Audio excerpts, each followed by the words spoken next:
Yo, what's up guys? At ngayon may i-repair tayong board ng Colin. So, minanwal off na natin yung unit. Patay na siya. Pero gumagana pa rin yung kanyang outdoor. Kanina ko pa po pinatay yung unit.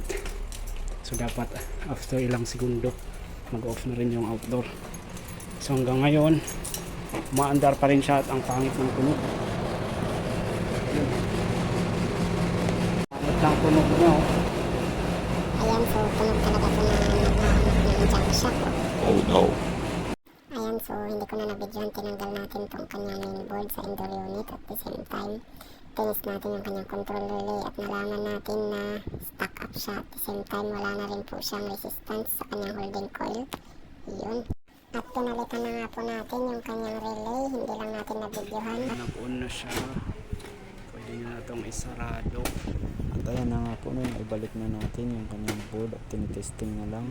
Idiin lang kabila ang dulo. Ayan, naka-auto lang siya, naka-25. Ayan, so mas tumahimik na kumpara kanina. At yun na nga po, gumagana ng maayos ang kanyang unit. At thank you guys so much for watching.